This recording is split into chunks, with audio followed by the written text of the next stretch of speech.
कृष्णाय नमः। अब हम देखते हैं कि भौतिक जो प्रकृति है वह क्या है। गीता में इसकी व्याख्या जो है अपरा प्रकृति के रूप में हुई है। भौतिक प्रकृति को कहा गया है अपरा प्रकृति, जीव को परा प्रकृति यानी उत्कृष्ट प्रकृति कहा गया है और भौतिक प्रकृति को अपरा प्रकृति कहा गया है। प्रकृति चाहे परा हो या अपरा सदैव नियंत्रण में रहती है।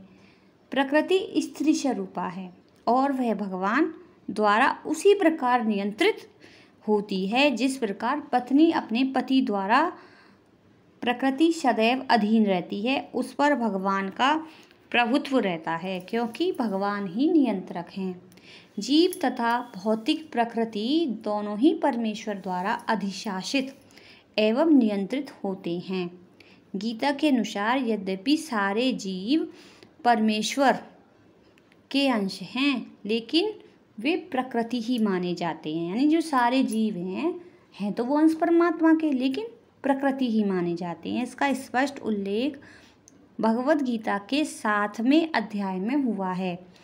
अपरियमित स्तन्याम,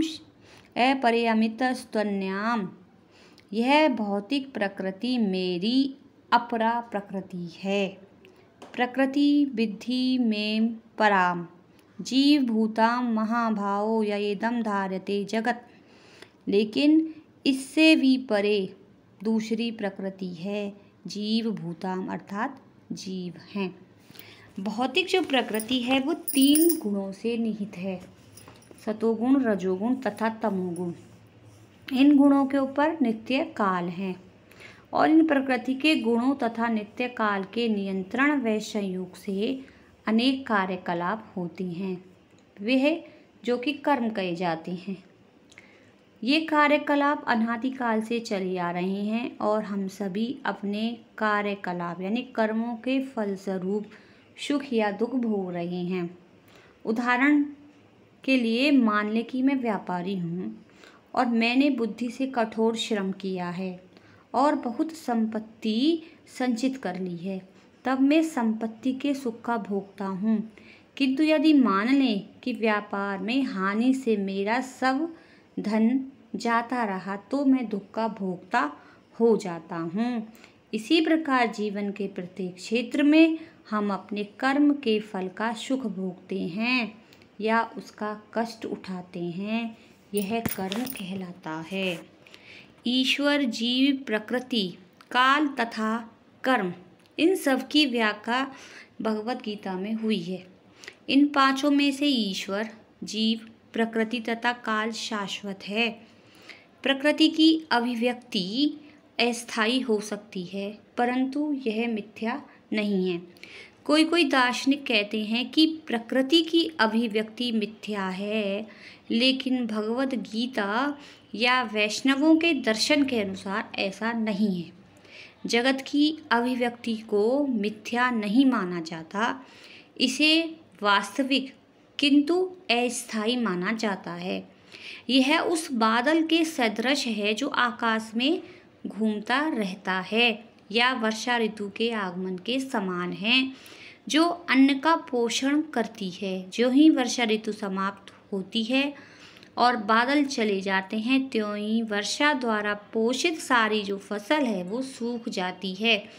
इसी प्रकार यह भौतिक अभिव्यक्ति एक निश्चित अंतराल में होती है, कुछ अंतकाल तक ठहरती है और फिर लुप्त हो जाती है। प्रकृति इस रूप में कार्यशील है लेकिन यह चक्र निरंतर चलता रहता है, इसलिए प्रकृति शाश्वत है, मिथ्या नहीं है। भगवान इसे मेरी प्रकृति कहते हैं और यह भौतिक प्रकृति अपरा प्रकृति परमेश्वर की भिन्ना शक्ति है।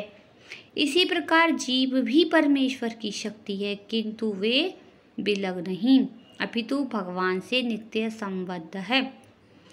इसी तरह भगवान, जीव, प्रकृति तथा काल ये सब परस्पर संबंधित हैं और सभी शाश्वत हैं, लेकिन दूसरी वस्तु कर्म जो है शाश्वत नहीं है। हाँ, कर्म के प्रभाव अत्यंत पुरातन हो सकते हैं। हम अनादि काल से अपने शुभ अशुभ कर्म फलों को भोग रहे हैं, किंतु साथ ही हम अपने कर्मों के फल को बदल भी सकते हैं और यह परिवर्तन हमारे ज्ञान की पूर्णता पर निर्भर करता है। हम विविध प्रकार के कर्मों में व्यस्त रहते हैं। निस्संदेह हम यह नहीं जानते कि किस प्रकार के कर्म करने से हम कर्म फल से राहत प्राप्त कर सकते हैं। लेकिन भगवत गीता में इस बात का भी वर्णन हुआ है। ईश्वर अर्थात परमेश्वर की स्थिति परम चेतना स्वरूप है। जीव भी ईश्वर के अंश होने के कारण चेतन है। जीव तथा भौतिक प्रकृति दोनों को प्रकृति बताया गया है, अर्थात वे परमेश्वर की शक्ति हैं, किंतु इन दोनों में से केवल एक जीव चेतन है, दूसरी प्रकृति चेतन नहीं। यही अंतर है। इसलिए जीव प्रकृति जो है परायोत्कृष्ट कहलाती है, क्योंकि जीव भगवान जैसी चेतना से युक्त है, लेकिन भगवान की चेतना परम है और किसी को यह नहीं कहना चाहिए कि जीव भी परम चेतन है। जीव कहीं भी, यहाँ तक कि अपनी सिद्ध अवस्था में भी परम चेतन नहीं हो सकता और यह सिद्धांत भ्रामक है कि जीव परम चेतन हो सकता है। वह चेतन तो हो सकता है, लेकिन पूर्ण या परम चेतन नहीं।